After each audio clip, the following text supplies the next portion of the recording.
chemical bonding, in particular covalent bonding first.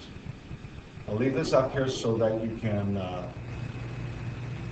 take down some notes. I'll pause this video so that if you're watching delayed, you can take down these notes. Chemical bonding, in particular covalent bonding. We'll say that covalent bonding in our class is only found in molecules. It's usually between nonmetals. A bond is a situation in which a pair of electrons are attracted to two atomic nuclei. And I have this representation. Nucleus, positively charged nucleus in each. And these are the electron kind of clouds here, where they're overlapping from one to the other. It's another representation. The chemical bond formed when two electrons are shared is called a covalent bond. Think cooperative. Okay?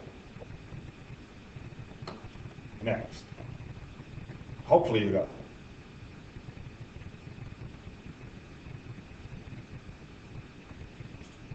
Electronegativity. Jot these things down. I'll pause for another minute. Some more notes, and I know this is note heavy today. Don't worry about this. I just have these little things here as talking points. But don't jot those down.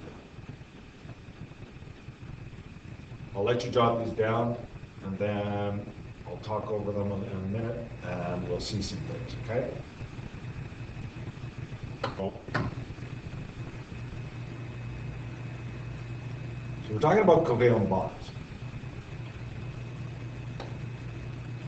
No, don't tell me. Oh, good. It's going to work. When there's unequal sharing of electrons between two nonmetals, the atoms take on a partial charge. For example, hydrogen and chlorine. Chlorine is more electronegative, so it'll have a greater attraction to the electrons. And it gains a slightly negative charge. The hydrogen will have a slightly positive charge. What we call a dipole is formed. They're not true positives and negatives like in sodium chloride, where an electron was transferred from the sodium to the chlorine. It's a molecule, and they're still sharing the electrons. It's just slightly unequal sharing. So we say, and this is where this HCl here, we say slightly positive end, so we give this a plus sign, and then say the arrow, the electrons are sucked towards the chlorine. Another way is the small letter D in the Greek alphabet is delta. Small d, small delta looks like a musical note. A slightly positive charge, slightly negative charge on that end. We tend to use the arrow method more. This method. And this arrow shows the dipole. It shows electrons are more attracted to the chlorine. I'm going to slide out. Hopefully you got that. A bond with a dipole is called a polar covalent bond, or just polar bond. Water is a really good example. I'm going to remove something from this diagram though for a second. Draw this. I'll let you do it. I'll stop. So we did covalent bonds, that's molecules. Ionic bonds are ionic compounds. It's incorrect to call them molecules. Things like sodium chloride. Jot this down.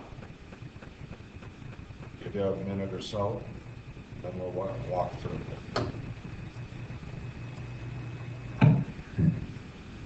it.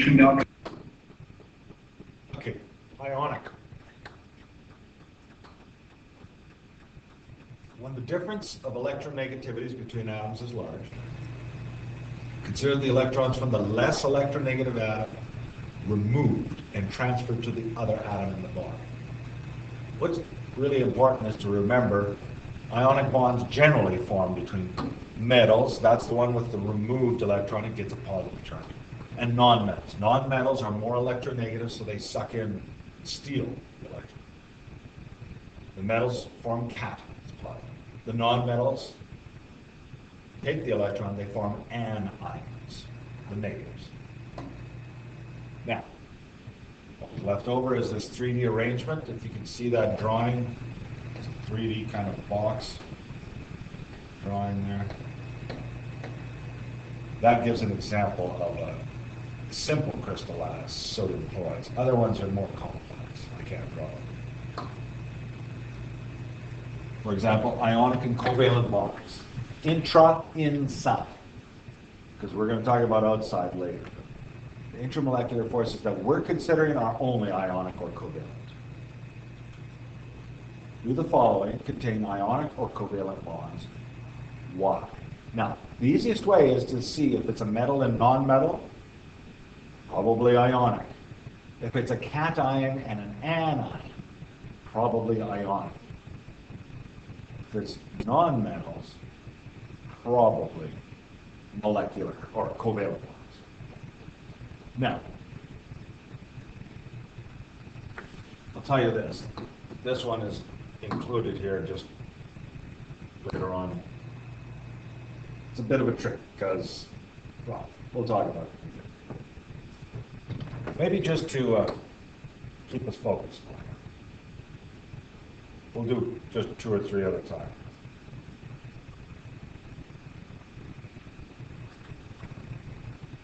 We're going to go over these immediately, so you know. Now, I'm assuming you've copied down a few of these. If you haven't, I'm going to give you another minute to try it.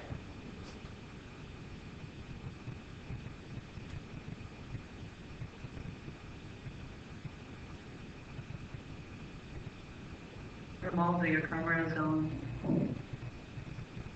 I'm sorry, I didn't hear that. No, it's nothing, it's nothing. Oh, you were talking to Romaldo and your camera's on. Okay, gotcha. Okay, well, let's think about this. Hydrogen, H2, right away.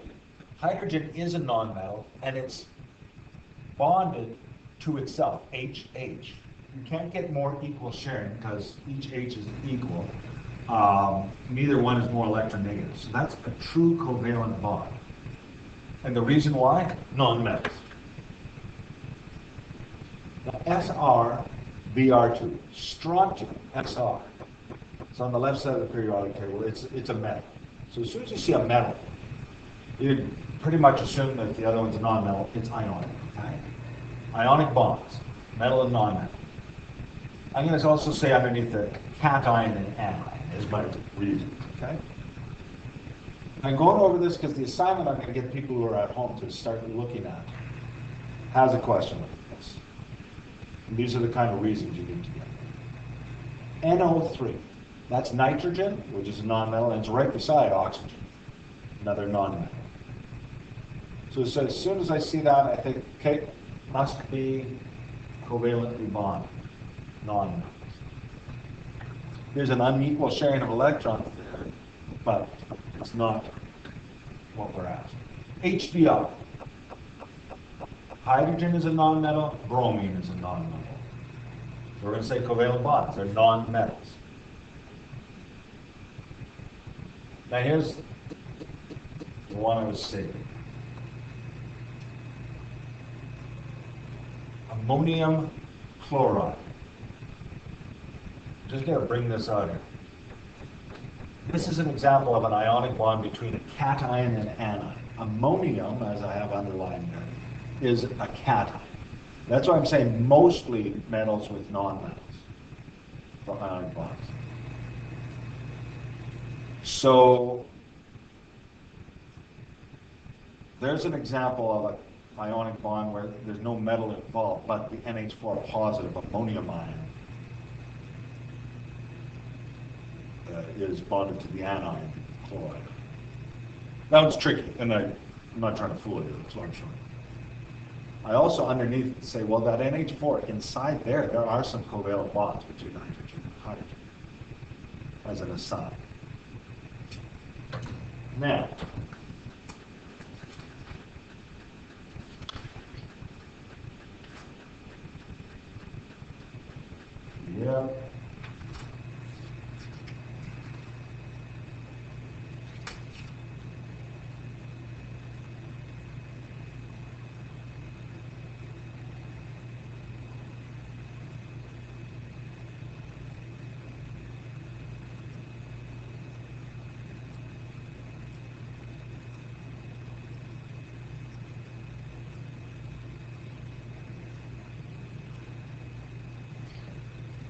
Well, I'm just taking a look ahead. I will just get you to jot one small thing down and then we're gonna call it a day. On Monday, and I'll post this in Google Classroom, I'm gonna get people at home to work on a few things. I might post a small video. I'm just trying to decide how that works. We'll see. Still planning. How's that sound?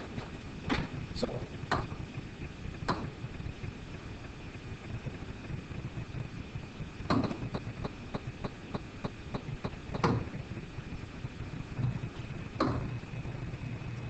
Here we are, intermolecular forces. Jot this down. Intermolecular forces occur between molecules. Good. It's like international travel between countries. The example that we haven't talked about yet are hydrogen bonds, polar forces, London forces.